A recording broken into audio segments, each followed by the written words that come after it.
My name is Elena, and I never thought I'd be sitting in a courtroom across from my own parents, watching them try to tear my life apart. But that's exactly what happened. And it all started with a phone call. A phone call where my mom told me, no, demanded that I pay my sister's mortgage. When I refused, when I finally stood up for myself after years of being the responsible one, my parents did the unthinkable. They sued me for $300,000. If you've ever been blamed for being the strong one while others got away with everything, you'll understand my story. Hit like and subscribe. This channel shares real stories just like this. Growing up, I was the one who carried the weight of responsibility. If the house needed cleaning, I did it. If bills were late, I'd take my babysitting money and slip it onto the counter so my parents wouldn't stress. Meanwhile, my sister, Amanda, was treated like a princess. She was the pretty one, the delicate one, the girl who supposedly deserved more because life was just going to hand it to her. At least, that's what Mom and Dad always said. So while Amanda was out at parties, I was working shifts at the local diner. While she was buying clothes with my parents' money, I was saving coins in a jar to help with groceries. And here's the kicker. When Amanda made mistakes, it was brushed off as just who she is. But when I made the slightest error, it was all on me. I thought maybe one day they'd see the difference, that they'd realize I wasn't just the responsible one, I was the one holding everything together. But that day never came. By the time I hit my late 20s, I had clawed my way to some stability.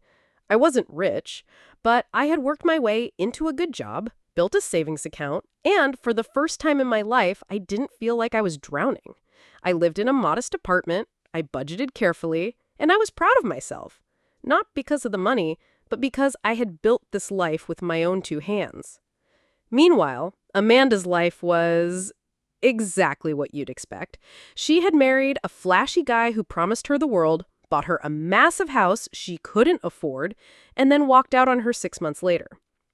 She was drowning in debt, still shopping like she had unlimited funds, and every other month she was calling my parents, crying for help. And every time, they rushed in to save her. But this time was different. It was a Sunday afternoon. I remember because I had just sat down with a cup of tea, planning to relax after a long week. My phone buzzed. It was Mom. I picked up, cheerful at first, but her tone was clipped. Rehearsed. Elena, Amanda's having trouble keeping up with the mortgage. The bank's already calling. We all need to step in and help her. And you're doing so well now. You can take this on. I froze. Take this on? I asked. Yes, she replied. We expect you to cover the mortgage, at least until she gets back on her feet. You're single, you have a good job, you don't have kids. Amanda needs this more than you do. I thought I misheard her. They weren't asking, they were telling me. Mom, I can't pay Amanda's mortgage, I said firmly. I have my own bills, my own future to think about. Why would you even... Dad cut in. His voice was sharp. Family helps family, Elena. Don't be selfish. Your sister is going through enough without her own blood abandoning her. I was stunned. Selfish? After everything I sacrificed for years? I took a breath, trying not to scream. I'm sorry, but no. I can't, and I won't. This is Amanda's responsibility, not mine. There was silence. Then Mom started crying, not quiet tears, but dramatic sobs, like I had just betrayed her. Amanda herself texted me later that night. You've always been jealous of me. Now you finally have a chance to prove you're not useless and you're still failing. Some sister you are. That text stung more than I wanted to admit. But deep down, I knew I was right. I had to hold my ground. 2 weeks later, a thick envelope arrived at my door. At first, I thought it was junk mail, but when I tore it open, my heart dropped. It was a lawsuit. My parents were suing me for $300,000, claiming I had made a verbal promise to cover Amanda's mortgage and that my refusal was causing her emotional distress. I sat there on the couch, holding the papers, my hands shaking. My parents, the people who raised me, the people I worked myself to the bone for, they were dragging me into court like I was some stranger who owed them money. And that's when I realized I wasn't just fighting for my bank account. I was fighting for my independence, my dignity, my future. This wasn't about Amanda's house. It was about control. That night, I didn't sleep a single minute. I kept staring at the lawsuit papers, reading the words over and over again like they might change, but they didn't. The people who gave me life were suing me for $300,000. And the worst part? They had twisted the story so it looked like I had abandoned my own sister in her time of need. I wanted to rip the papers apart, but instead, I placed them on my nightstand. Because whether I liked it or not, this was real. And it was only the beginning. The next morning, I started calling attorneys. My hands were trembling as I scrolled through endless listings online. Most of them told me the same thing. Family lawsuits were messy, expensive, and emotionally draining. One attorney, though, Ms. Carter, listened with genuine empathy. She didn't sugarcoat it. Elena, your parents don't have much of a case, but they're banking on you caving in, because most people would when it's family. Hearing that made me feel both relieved and sick at the same time. Relieved because I wasn't crazy. This was insane. But sick because she was right. My parents weren't just coming after my wallet. They were trying to break me into submission. As word spread, the family started to take sides. Aunts, uncles, cousins, everyone suddenly had an opinion. Some called me heartless, saying I should just pay the mortgage because blood is thicker than water. Others quietly reached out to me, whispering that they admired me for standing up to mom and dad. The whispers helped, but they didn't silence the guilt. For every supportive message, there were 3 more calling me selfish, ungrateful, and even cruel. It was like the lawsuit wasn't just in court. It was being fought in the court of family gossip, too. One evening, Amanda showed up at my apartment. I opened the door, and there she was, mascara smudged, holding a stack of overdue bills. "Elena, please," she begged, her voice trembling. "This house is all I have left. If I lose it, I'll have nothing. You don't understand what it's like to be me." For a moment, I almost softened. But then I remembered all the times I had bailed her out, all the times I had been told to sacrifice while she lived recklessly. I clenched my jaw. "I do understand, Amanda," I said quietly. "That's the problem. I've lived it my whole life, and I'm not doing it anymore." Her face hardened instantly. The tears vanished. She hissed, "You'll regret this," before storming away. The weeks leading up to the court date were the hardest of my life. I worked during the day, but at night I buried myself in paperwork, emails with Ms. Carter, and endless stress. Every time my phone buzzed, I felt sick, wondering if it was another family member ready to lecture me. I stopped posting online, stopped visiting family gatherings. I was an outcast. But I told myself one thing over and over again. Better to be an outcast with self-respect than a doormat with nothing left. The day finally came. Walking into that courtroom felt like stepping into another world. The air was heavy, everyone's whispers echoing against the walls. My parents sat on the other side with Amanda, their faces stone cold. My mother wouldn't even look at me. My father stared straight ahead, like I wasn't even his daughter. When the judge called the case, my heart pounded so hard, I thought everyone could hear it. This wasn't just about money anymore. This was about love, loyalty, and betrayal, all laid bare for strangers to witness. Their lawyer painted me as selfish, claiming I had abandoned Amanda in her darkest time. He spoke about family obligations, sacrifice, and how I had benefited from my parents' support all my life. As his lawyer's words filled the room, I could see the judge scribbling notes, his brow furrowing. I worried. What if he believes them? Then, it was my turn. My lawyer, Miss Carter, guided me through each point carefully. I explained how I had always supported myself, how Amanda had lived beyond her means, and how my parents had consistently favored her at my expense. This isn't about me being unwilling, I said, my voice shaking. It's about me finally saying no after a lifetime of being expected to sacrifice everything. When I glanced toward Amanda, she rolled her eyes, as if my words were nothing but excuses. But for the first time, I saw the judge actually look at me, not as the villain they painted, but as someone who had been cornered for years. During cross-examination, my father finally spoke. His voice was steady, but cold. "We raised you, Elena. We gave you everything, and this is how you repay us?" His words pierced deeper than any lawsuit ever could. I had expected anger, but hearing my own father say I owed them my life shattered something inside me. I took a deep breath. "You gave me life," I replied quietly, "but you never gave me love. And that's something no money in the world can repay." The courtroom went silent.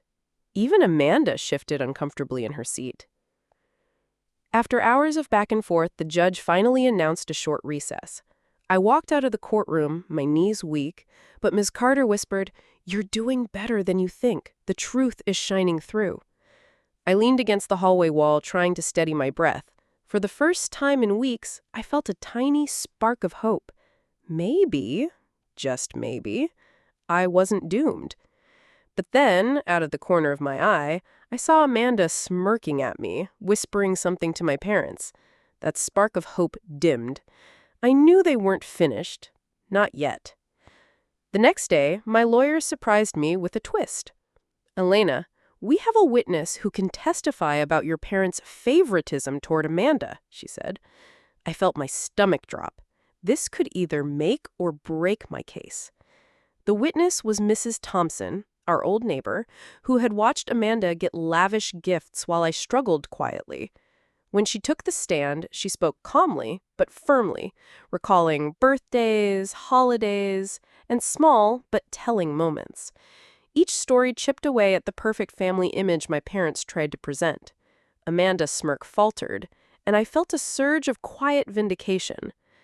The tension escalated when my father stood up mid-session, his face red with anger. "This is a lie! She's twisting the truth to make herself look better." I could barely believe it. He was yelling at a witness. But I stayed calm. I knew that showing emotion would only give them an advantage. Even Amanda looked shaken. For the first time, I realized she wasn't invincible. She could be rattled. And maybe, just maybe, this could turn in my favor. During a short break, Amanda cornered me in the hallway. Her voice was low and sharp. "You think you're better than me? That money isn't mine? You'll regret this." I stared at her calmly. "I don't regret anything, Amanda. I'm finally standing up for myself."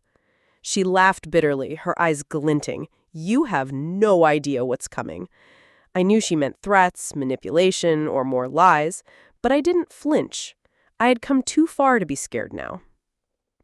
Back in court, my lawyer presented financial records that stunned everyone. It showed my parents had indeed funneled money into Amanda's lifestyle while ignoring my needs. The judge leaned forward, reviewing the documents carefully. My parents' lawyer tried to downplay it, but the evidence was undeniable. For the first time, I saw doubt flicker in their eyes. I felt a mix of relief and anxiety. The tide was turning, But I knew Amanda and my parents wouldn't give up without a fight. The storm wasn't over yet. The day ended with another recess. I stepped outside, the late afternoon sun warm on my face. My shoulders finally relaxed a little. Ms. Carter squeezed my hand. "You're holding your ground beautifully, Elena. Keep this up." I nodded, taking in a deep breath. The battle was far from over, but for the first time, I felt like I wasn't alone. I had my lawyer, my evidence, and finally, my own voice. During a routine meeting with my lawyer, she pulled out a file labeled confidential. "Elena, I think you need to see this." Inside were emails and bank statements showing my parents had knowingly promised to pay off Amanda's mortgage while denying me any support. The numbers were shocking. Over $300,000 funneled to her without my consent. I felt a mix of disbelief and validation. All those years of favoritism, the subtle exclusions, the emotional manipulation, it was all documented in black and white. This could finally be the evidence to prove I wasn't just being unreasonable. Back in court, the atmosphere was electric. My parents' faces were pale as my lawyer laid out the documents. The judge studied the papers, frowning. "These are serious allegations. You had full knowledge, Mr. and Mrs. Daniels." My father opened his mouth, but no words came out. Amanda fidgeted in her chair, her confidence faltering. For the first time, I realized the power shift. I was no longer just defending myself. I was confronting the truth. Amanda's lawyer tried to provoke me.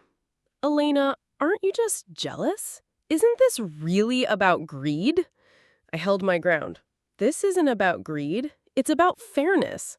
I am being asked to pay $300,000 for someone else's benefit without my consent. That's not justice." Murmurs filled the courtroom. People were starting to see the story differently. Amanda's attempts to intimidate me were backfiring. Her fury was obvious, but her arguments were crumbling. Just when I thought the day couldn't get more intense, a familiar face appeared. Uncle Richard, my estranged uncle, raised his hand to testify. "I've watched this family for decades," he began.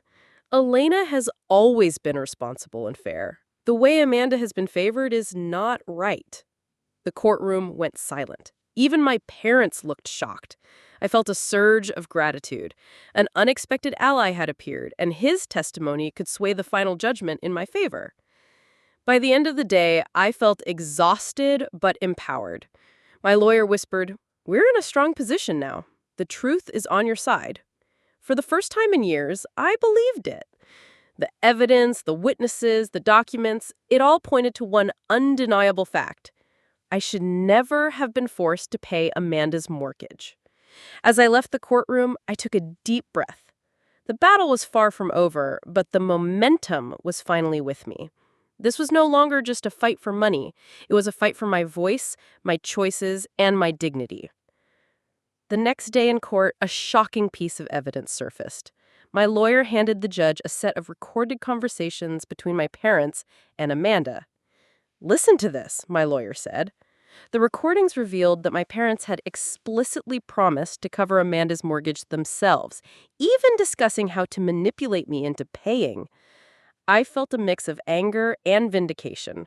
All the years of feeling guilt-tripped and manipulated were suddenly explained in cold, hard audio. This was the proof I needed. After the recordings were played, the judge called for a short recess. My parents were visibly shaken. I approached them quietly. "Why did you think you could manipulate me for $300,000? I asked, my voice steady but firm. My mother avoided my gaze, and my father's hands trembled. There were no words, only the weight of guilt filling the room. For the first time, I saw them confronted with their own deception.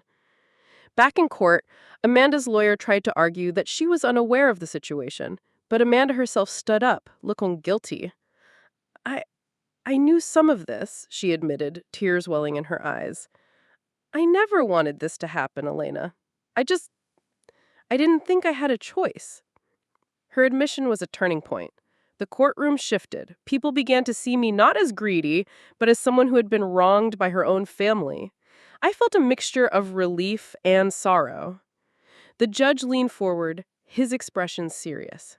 Mr. and Mrs. Daniels, do you realize the gravity of your actions? My parents were silent. The weight of $300,000 in misused funds, emotional manipulation, and favoritism hung heavily in the room. The judge's piercing gaze left no room for excuses. I sat quietly, feeling empowered by the truth on my side. For the first time, I wasn't defending myself. I was witnessing accountability in action. As the court adjourned for the day, my lawyer whispered, "The evidence is overwhelming, Elena. Justice is finally within reach." I exhaled deeply. The fear, the stress, the tension, and it all brought me here, stronger than before.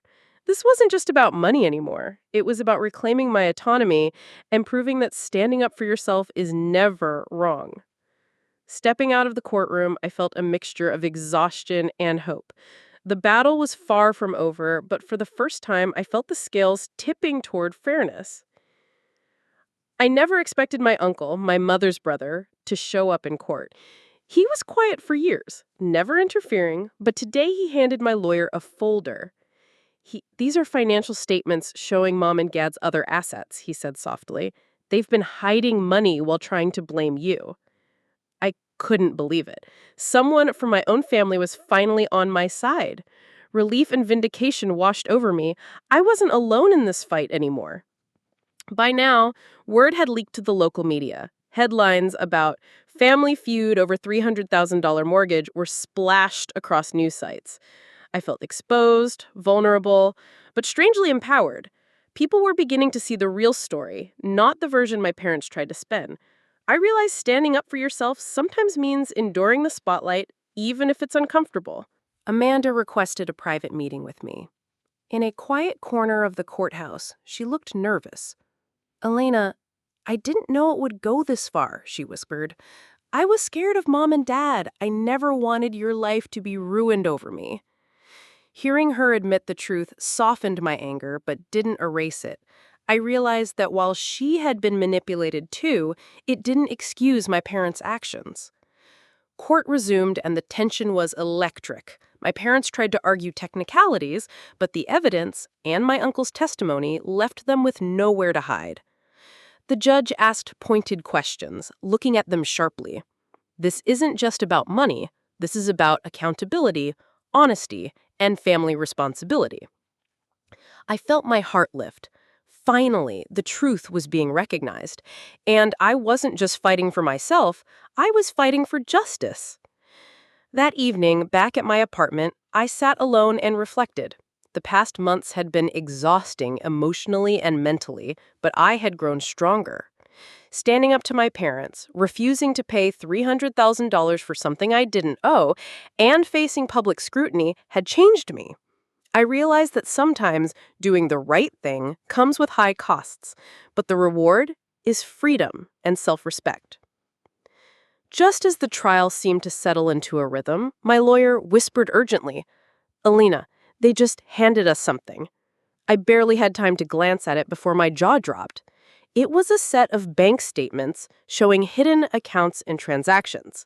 My parents had been diverting funds while accusing me of refusing to help.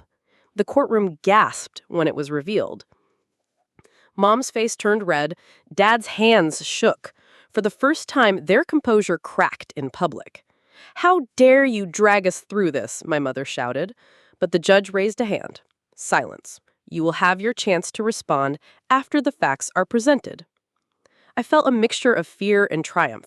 Seeing them finally confronted with the truth was both terrifying and liberating. Amanda walked up to the stand, her hands trembling. I was pressured into asking Elena for help. I didn't want this. I never wanted her to suffer. Her confessions silenced the room. I fought to hold back tears. Finally, my sister admitted the reality and the facade my parents had built was crumbling. When it was my turn to speak, I took a deep breath. I love my family, but love does not mean being exploited or forced to pay for someone else's mistakes. I stand by my decision to refuse to pay this $300,000 mortgage. The room was still. My parents' eyes were furious, but the judge nodded. Your stance is noted, and your integrity is commendable. By the end of the day, it was clear the tide had turned. The evidence, the testimony, and Amanda's honesty left my parents on shaky ground. As I walked out of the courtroom, sunlight hitting my face, I felt a sense of liberation I hadn't known in years. For the first time, I realized standing up for yourself isn't just about fighting. It's about reclaiming your life. Days felt like years as we waited for the judge's final decision. My parents whispered behind closed doors, probably strategizing their next move. I, on the other hand, spent my time reflecting, thinking about what I'd learned about family, boundaries, and courage. When the court finally reconvened, the tension was suffocating. Every eye in the room was on me, waiting to see if I'd crumble or stand firm. The judge began, his voice calm but firm. After reviewing the evidence, testimonies, and financial records, this court finds that Elena's refusal to pay her sister's mortgage was justified. The claim of $300,000 against her is dismissed. The courtroom erupted, some in shock, some in quiet relief. I sat frozen for a moment, letting the weight of freedom settle in. My heart raced, but a grin spread across my face. Mom's face turned pale, and Dad avoided my gaze. They had nothing left to argue. My mother muttered, We only wanted what was best for Amanda." I shook my head gently. "No, you wanted what was best for you." The truth hung between us, heavy but liberating. For the first time, they couldn't manipulate or guilt me. After the trial, Amanda approached me quietly. "I'm so sorry, Elena. I never wanted to be part of this. I just didn't know how to stand up." I hugged her, feeling years of tension melt away. "It's okay. We'll figure this out together. I'll protect you, and I'll protect myself, too." For the first time, our sisterhood felt genuine and untainted by manipulation. I returned home that evening, alone, but not lonely. My life, my decisions, my finances. Finally, mine. I could breathe without guilt pressing down. I realized that standing up to family isn't betrayal, it's survival. And in that survival, I found the strength I never knew I had. For the first time in years, I felt truly free. Freedom felt strange at first, like stepping into sunlight after years in shadow. I moved into a small apartment I could finally call my own, painted the walls my favorite colors, and filled the space with things that made me happy. For the first time, I wasn't living under anyone else's expectations. I was living for myself, and it felt incredible. Rebuilding my relationship with Amanda became my priority. We spent long afternoons talking, laughing, and rediscovering each other. We shared dreams we'd never dared voice before, and slowly, a genuine bond replaced years of tension and confusion. It wasn't always easy, but honesty became our foundation. I realized that family doesn't have to be suffocating. It can be nurturing if boundaries are respected. Mom and Dad didn't contact me much after the verdict. Their silence was awkward, but I didn't resent it. It was proof that I had changed the dynamic. I wasn't their puppet anymore. I was my own person, capable of standing firm no matter how much pressure they applied. And in that silence, I found peace. I threw myself into my career and passions. I took long walks, traveled, and started journaling again. Each day, I felt stronger, wiser, and more confident. The court case wasn't just a battle over money. It was a journey that taught me the value of self-respect and courage. I knew I would never let anyone manipulate me again. Years later, I looked back at everything that had happened, the threats, the lawsuits, the guilt, and realized it had all led me to this point: a life I chose, a family I rebuilt on honesty, and the strength to say no without fear. I smiled thinking of Amanda, my apartment, and the freedom I had fought so hard to protect. The future was mine, and for the first time, I was truly ready for it. Sometimes the hardest battles we fight are not with strangers, but with the people closest to us. Protecting your peace doesn't make you cruel. It makes you wise. Have you ever walked away from a situation where family or loved ones tried to push you past your limits? I'd love to hear your story in the comments. And if my journey spoke to you today, don't forget to like, subscribe, and share this with someone who might need the reminder that choosing yourself is not betrayal. It's survival. Thank you for being here, and may you always find the courage to choose peace over pressure.